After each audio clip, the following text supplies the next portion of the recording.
Anônimo mandou R$ 25. Ricardinho, me conceda um conselho. Meu tio tem um Ford Landau 80, que era do meu avô. Está batido e com podres por estar guardado num antigo paiol. Seria sensato compra e fazer uma reforma a custo? Boa. Ford Landau 80. Caralho, meu irmão. Meu mais amigo. velho que eu, 5 anos mais É velho um que eu. problemão.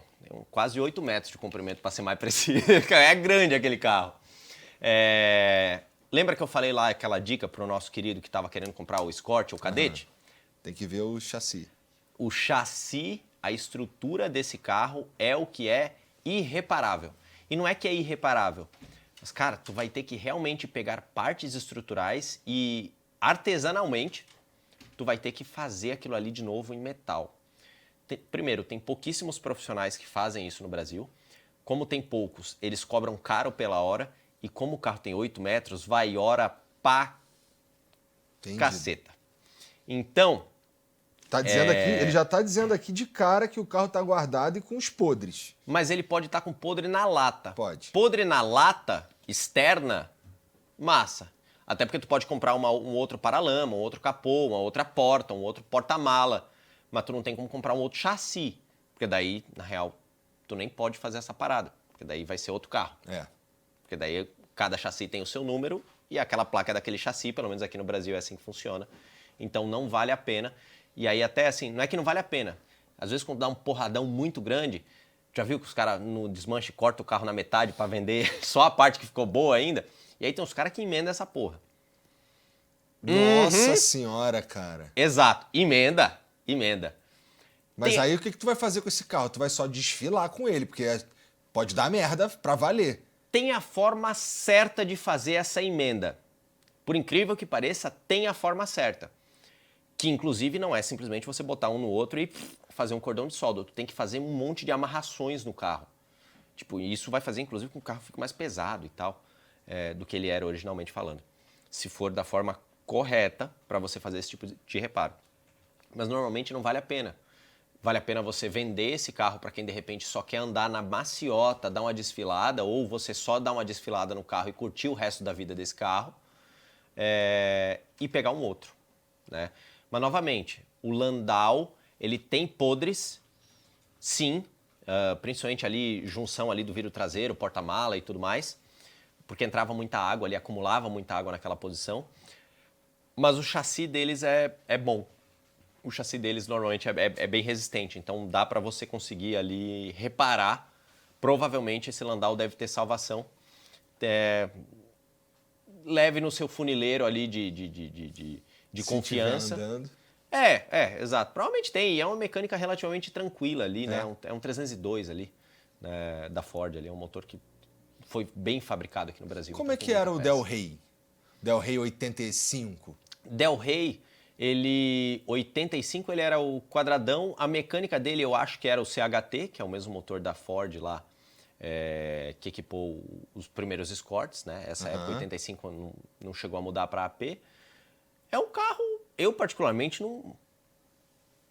Deve ter quem gosta de colecionar Del Rey, mas nunca caiu no mesmo gosto, por exemplo, do Escort, que tem um monte de amante de Escort. Del Rey tem uma galera que deve curtir Del Rey, porque, pô...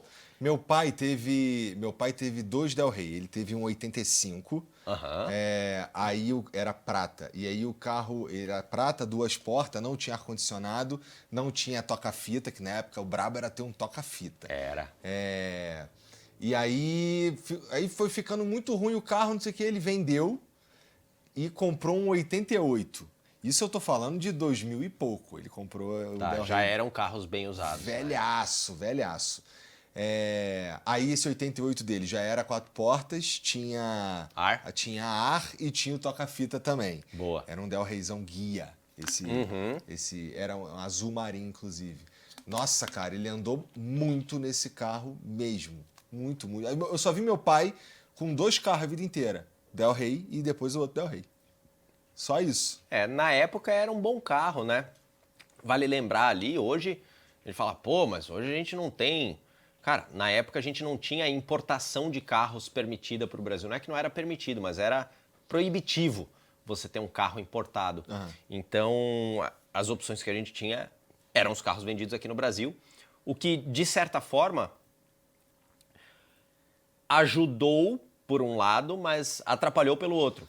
Porque se hoje nós temos, por exemplo, os carros da década de 90, estão muito defasados se a gente pegar o carro da década de 90 brasileiro frente aos carros da década de 90 que vendiam nos Estados Unidos. Entendi. Vou te dar um exemplo besta. Tu pega um Taurus da Ford, da década de 90, já tinha aqueles botõezinhos para tu abrir a porta. Sério? Já, pô. Caralho, tá bom. Um Eclipse da Mitsubishi da década de 90, ele tinha um cinto que era automático. Tu sentava no banco, fechava a porta, o cinto vinha aqui Oxe, e ele botava o cinto em você. nunca vi. Maneiro. Exato, porque pro Brasil a gente nunca teve piloto automático, isso veio vir há pouquíssimo tempo, mas minha Eclipse 91 tem piloto automático. Então, o fato do nosso mercado ter se fechado durante muitos anos fez com que a gente perdesse o parâmetro do que era um outro veículo mais moderno. E aí, se você não sabe o que é um veículo bom, então qualquer veículo é bom. É. E aí, quando o mercado abriu, daí efetivamente as montadoras nacionais ali falaram, cara, ferrou. E na época que abriu, ainda por cima, o dólar estava 1 para 1, né? Aí lascou, porque daí os caras vieram com preços muito competitivos e aí o carro brasileiro teve que realmente ser vendido porque era barato e não porque ele era bom. Hoje a gente já tem carros globais sendo vendidos aqui no Brasil, quando eu falo carros globais, porque são carros que a mesma montadora vende aqui no Brasil, vende nos Estados Unidos, vende no México, vende na Talvez Europa. os elétricos sejam um bom exemplo disso, né? Os O chineses, elétrico por é um exemplo. bom exemplo disso, né? A gente aqui no Brasil, a Chevrolet agora, o Janzão tá andando de Bolt, que é um carro global, é o mesmo Bolt que é vendido lá nos Estados Unidos e está sendo vendido aqui. Mas durante muito tempo, por exemplo, o Cruze nos Estados Unidos, da Chevrolet, era um carro que já tinha motorização turbo e aqui no Brasil a gente estava andando com um motor recalchutado do Monza. Entendi. Então, assim, não fazia sentido. Então, essa abertura... Cruze é maneiro também, hein? É maneiro, Cruze? Eu acho maneiro. Eu acho legal, eu acho legal. Então, isso acabou atrapalhando nesse sentido, mas beneficiou porque a gente acabou tendo uma indústria nacional muito forte. Tanto que até hoje segue sendo muito forte, exceto das grandes ali, exceto a Ford, que não fabrica mais aqui no Brasil, que há alguns anos acabou deixando o Brasil para importar todos os carros que vêm para cá. Todas as outras continuam produzindo aqui no Brasil até hoje, né? Das grandes ali, Fiat, Volks, Chevrolet. E pode estar vindo aí também os chineses também, né? E aí os chineses agora chegaram nessa nova geração de carros, digamos assim, né? De novo. E aí, pô, o pessoal falar de carro elétrico normalmente sempre dá um bafafá, né? Porque o pessoal é muito fla-flu, assim, né? Sim, cara. A galera que ama carro Eu elétrico... acho maneiro, assim, eu acho maneiro... o lance de você sair do ponto A para o ponto B é talvez a coisa mais importante para quem não é um gearhead, né? Sair do ponto com qualidade, sair do ponto A para chegar no ponto B. E o carro elétrico, especialmente se você... Foi aquilo que a gente conversou outro dia no Flow, que é... Talvez o problema do carro elétrico seja a estrutura para você manter o carro elétrico carregado, por exemplo. A gente estava falando sobre pessoas que moram em apartamentos, que em São Paulo é extremamente comum, a maioria das pessoas moram em apartamentos, e nas garagens desses apartamentos não tem como você carregar o seu carro. Então isso pode ser talvez o problema número 1 de ter um carro elétrico no Brasil, ou em São Paulo, não sei. Mas em lugares que tem uma estrutura melhor... eu não sei exatamente, a menos que você goste muito do lance do barulho, de tudo que envolve um carro a combustão. Agora, se você quer um carro que tem tecnologia, que em geral os carros elétricos têm uma tecnologia legal, e que serve para te levar de um lado para o outro, o carro elétrico parece ser uma excelente opção, não é?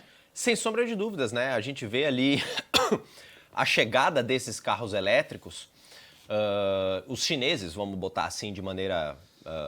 geral, acabou sendo muito interessante porque as fabricantes de carros chineses normalmente não eram fabricantes de carros, mas já eram fabricantes de baterias.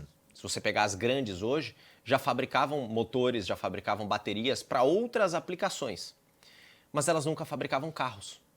Então, a parte de desenvolvimento da parte elétrica, da bateria, do software, porque são empresas de tecnologia. Então, eles dominam muito bem aquela parte de fazer o software e com isso a gente tem muitas funções.